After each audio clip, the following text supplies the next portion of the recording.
Face au discours de Faure Gnassingbé devant le Parlement, les Forces démocratiques pour la République, FDR, livrent une analyse sévère du nouveau régime politique togolais. Le parti met en garde contre une dérive monarchique, dénonce l'absence de consensus autour de la nouvelle constitution et critique la gouvernance marquée, selon lui, par la peur, la répression et la manipulation. Force démocratique pour la République DCLARATION relative au discours démagogique du président Faure Gnassingbé devant le Congrès, un folklore organisé pour couvrir l'échec cuisant d'un régime à l'agonie le mardi 2 novembre 2025. Monsieur Faure Gnassingbé, en sa qualité de président du Conseil des ministres, s'est présenté devant le Parlement pour exposer un prétendu programme de gouvernement, sans aucun débat, sans la moindre question des parlementaires, scène ubuesque qui est aux antipodes des pratiques de tout régime parlementaire. Curieux régime parlementaire au Togo.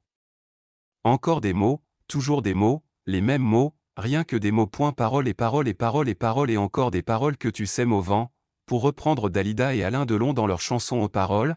Parole. Le parti Force démocratique pour la République, FDR, constate en effet avec tristesse et dégoût que c'est après plus de 20 ans de gestion calamiteuse de notre pays que celui qui s'est donné un nouveau titre de président du Conseil des ministres se présente devant les institutions frelatées, qu'il a réussi à mettre en place au forceps, pour faire croire que c'est maintenant que commence sa gouvernance du pays et qu'il a enfin trouvé la baguette magique pour faire du Togo un Eldorado. Rien que du bluff. Le parti fait observer que le discours qu'il a prononcé à cette occasion est truffé d'approximations, d'accumulation de contre-vérités et de manipulations et n'est rien d'autre qu'une tentative de falsification de l'histoire politique récente de notre pays pour maquiller la dérive monarchique imposée à travers une constitution de contrebande, avec pour seul objectif d'entuber le peuple. Concernant le changement de constitution, contrairement aux déclarations du président du Conseil des ministres, le changement de la constitution n'a fait l'objet d'aucun consensus et de dialogue.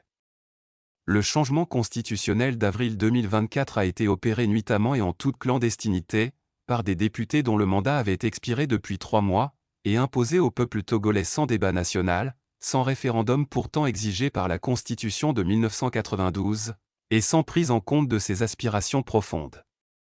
Il constitue un acte illégal, une dérive monarchique contraire aux principes élémentaires de souveraineté populaire et de légitimité démocratique. Cette réforme a été contestée et continue d'être contestée par l'ensemble des partis politiques de l'opposition, les organisations de la société civile et une grande majorité des populations. Le dialogue dont parle M. Faure Gnassingbé est une supercherie et n'a jamais existé. 2.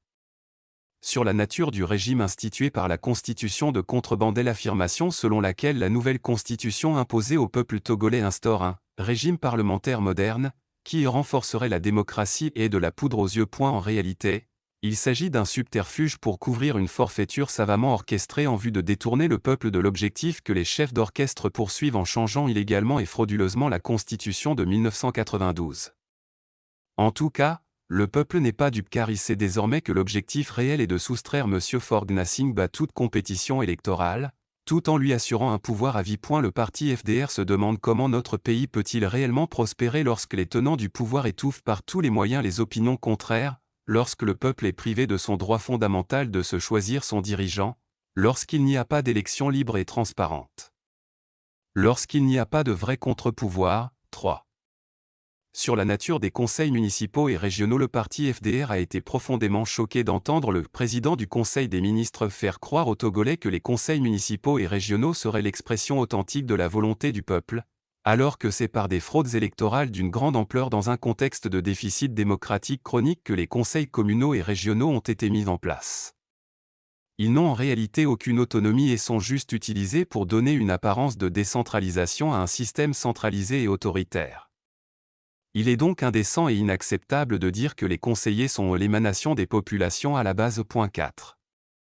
Sur une prétendue implication de l'opposition dans un prétendu pacte démocratique alors que tous les Togolais savent que l'opposition a été réduite à une portion congrue à l'Assemblée nationale par des élections truquées, que des leaders politiques ont été persécutés, emprisonnés ou forcés à l'exil, que des journalistes ont été poursuivis et parfois emprisonnés ou forcés à s'exiler, que les tenants du pouvoir continuent vaille que vaille à museler tous ceux qui ne sont pas en phase avec leur volonté de conservation du pouvoir, que des forces de défense et de sécurité et la justice sont instrumentalisées et utilisées comme des armes politiques, que les manifestations pacifiques sont aujourd'hui interdites et réprimées, le parti FDR a été scandalisé d'entendre que dans son discours, M. Forgnasingbe prétend que la majorité parlementaire et l'opposition seraient des artisans d'un prétendu pacte démocratique menant à la curieuse Cinq Républiques. Aucune des forces démocratiques crédibles de l'opposition n'a cautionné une réforme qui contrevient aux aspirations légitimes du peuple togolais, à l'alternance, à la justice et à la liberté. Tout ce discours n'est qu'artifice. 5. Sur la promesse de « rassemblement » et de « gouvernance inclusive », pour le parti FDR, M. Forgnasingbe n'est pas crédible pour parler de rassemblement des Togolais parce que depuis son arrivée au pouvoir par la force, il s'emploie systématiquement à exclure des citoyens du processus électoral, à ignorer leurs revendications légitimes concernant les besoins fondamentaux élémentaires. L'adoption d'une constitution sans consulter le peuple à travers un référendum est l'illustration là. Plus parfaite que l'unité de ce peuple est le dernier de ses soucis et qu'il n'a aucun égard pour lui. 6. Sur les chantiers prioritaires de M. Forgnasingbe dans son discours, il a déclaré qu'un accent sera mis sur 10 grands chantiers, à savoir l'éducation, la santé, l'eau, l'électricité, l'emploi, l'inclusion financière, la justice territoriale, la transition écologique, la digitalisation. Le parti FDR tient à faire observer que durant ses 20 ans de pouvoir, les chantiers dont il déclare donner désormais une priorité ont été complètement ignorés et sont aujourd'hui dans un état de délabrement avancé, chômage endémique, services publics dégradés, corruption institutionnalisée, économie capturée par une oligarchie proche du pouvoir.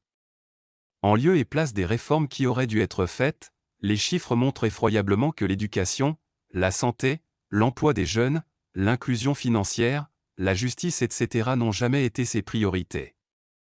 Sa gouvernance s'est réduite à un exercice de propagande politique sur la scène extérieure sous le manteau d'un panafricain. Dans ce contexte d'échec des politiques publiques, d'une gouvernance basée sur la peur, les intimidations et la corruption, M. Forgnasingbe doit comprendre que le peuple n'est plus dupe et qu'il est fatigué des promesses recyclées. Le parti FDR ne voit pas par quelle alchimie lui et son parti, le RPT UNIR, pourraient réaliser en 5 ans ce qu'ils n'ont pas pu faire. En près de 60 ans de règne. Le parti FDR appelle le peuple togolais, les forces démocratiques, la diaspora, les intellectuels, les corps de métier et surtout les jeunes à ouvrir les yeux, à refuser le mensonge institutionnalisé et à rester mobilisés et déterminés pour le combat pour le changement, car aucun changement réel ne viendra d'un régime qui se nourrit de la terreur, des manipulations et du mensonge. Fait à Lomé, le 5 décembre 2025. Le président national M. Paul Dodji Apevon.